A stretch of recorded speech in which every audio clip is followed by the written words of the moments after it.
High on a pine-covered hill on Aegina, the Temple of Aphaea rises above the Saronic Gulf. This is one of Greece's best-preserved ancient temples, a place where myth, art, and history converge. Its hilltop location was chosen to connect earth and sky, a sacred vantage point.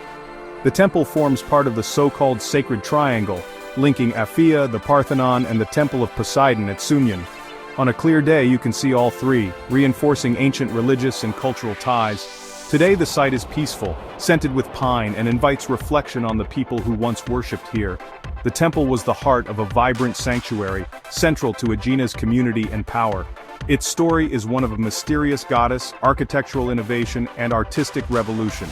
The temple has survived wars, earthquakes, and centuries of neglect, a testament to its builders' skill and a stroke of luck for archaeology. Exploring these ruins, we're not just seeing old stones, we're reading a vital chapter in Greek and Western heritage. Here, the past feels present, and the legacy of ancient Greece endures. The Temple of Aphaea stands as a bridge between worlds, ancient and modern, myth and reality.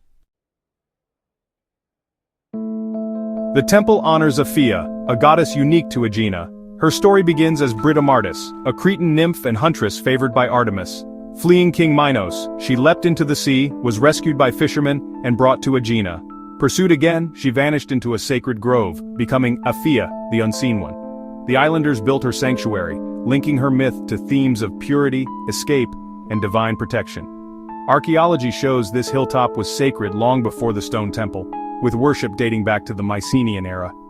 Aphaea's cult absorbed older mother goddess traditions representing continuity across centuries. She was protector of the island, guardian of women and fertility, and deeply tied to nature. Over time, Aphaea was identified with Artemis and Athena, but on Aegina, she remained distinct. Her story reveals how local cults shaped the Greek religious landscape. Despite later blending, Aphaea was always the island's own unseen goddess. Her sanctuary is a testament to the enduring power of local myth. In Aegina, her presence is still felt among the pines and stones. The current temple is the third major structure on this site.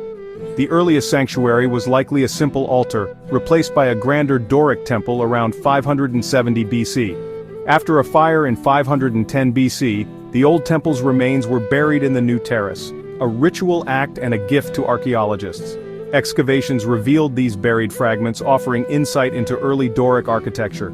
The present temple was built around 500 BC as Aegina reached its peak.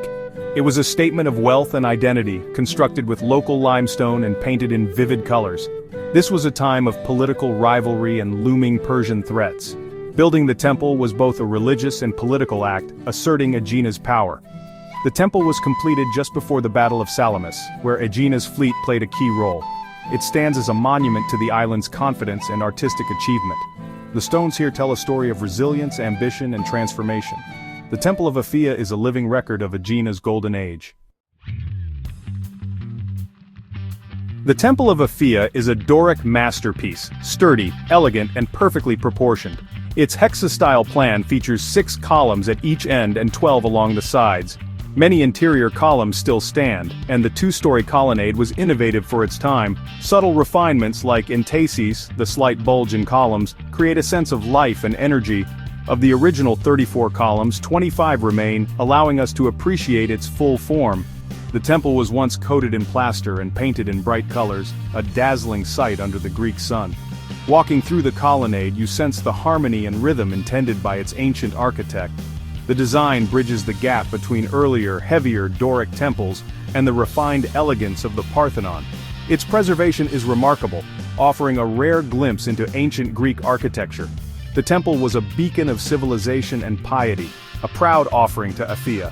Today it stands as a testament to Greek architectural genius. The temple's greatest artistic treasure was its pedimental sculptures.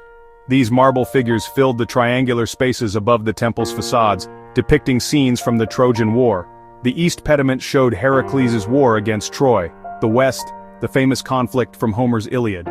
Athena stands at the center, with local heroes like Telamon and Ajax featured, celebrating Aegina's mythic past. The sculptures, excavated in 1811, were sold to Bavaria and now reside in Munich's Glyptothek Museum. Their removal sparked debate about cultural heritage, but their importance is undisputed. The pediments capture the transition from archaic to classical art, a pivotal moment in history. They offer a nearly complete set for study, rare among ancient temples. The fire that destroyed the earlier temple led to two distinct sets of sculptures, giving us a unique window into artistic evolution. These works remain a highlight of ancient Greek art. The Aphaea sculptures reveal a revolution in Greek art. The West Pediment's figures created first are classic late archaic, stiff, formal with the enigmatic archaic smile. Even dying warriors wear this serene expression, a symbol of divine grace. The East Pediment, made just a decade later, leaps into the early classical style. Here, warriors are realistic, expressive, and human. The famous dying warrior struggles in agony, no longer smiling. This shift marks a profound change from symbol to reality, from convention to observation. The transformation reflects broader cultural shifts toward humanism and realism. Artists began to study the human body and emotion, inventing a new visual language. Comparing the two fallen warriors is like witnessing the birth of classical sculpture. The Aphaea sculptures are not just beautiful, they are documents of artistic revolution. They chart the fading of the archaic smile and the dawn of a new, more human art. In these stones we see the emergence of Western artistic ideals.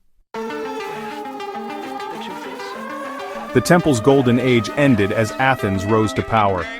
In 457 BC, Aegina was defeated, its independence lost, and its navy dismantled. The sanctuary continued, but its prestige faded as the island became a subject territory. The temple remained active into Roman times, but its importance waned. Theodosius V's ban on pagan worship in the late 4th century AD led to its abandonment. Without maintenance, the temple decayed, columns fell, and treasures were looted. For centuries, it was a forgotten ruin, known only to locals. Its remote location spared it from later development, preserving much of its structure. The ruins slept beneath soil and vegetation, awaiting rediscovery. The decline from vibrant sanctuary to silent ruin is a poignant reminder of the impermanence of civilizations. Even monuments to the gods are not immune to time.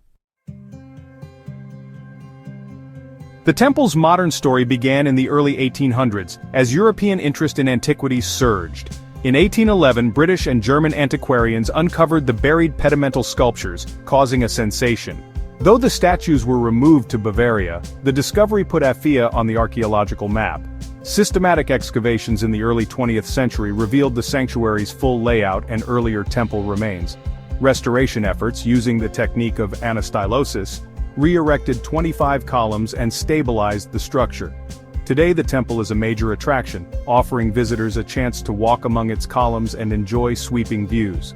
An on-site museum displays smaller finds and tells the sanctuary's story. Ongoing conservation ensures the temple's survival for future generations. The rediscovery transformed Aphaea from a forgotten ruin into a living museum. It connects us directly to the age of gods and heroes. The temple's revival is a triumph of archaeology and cultural memory. The Temple of Aphaea is more than a ruin. It's a cornerstone of Western culture.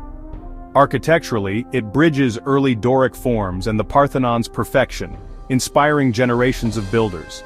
Its sculptures mark the turning point from archaic symbolism to classical realism and emotion. This was a shift in consciousness, not just style, a new way of seeing humanity. The temple reminds us that Greek religion was diverse, shaped by local myths and deities like Aphaea. It tells the story of a small island expressing its identity through world-class art and architecture. The temple endures as a symbol of human aspiration and creativity.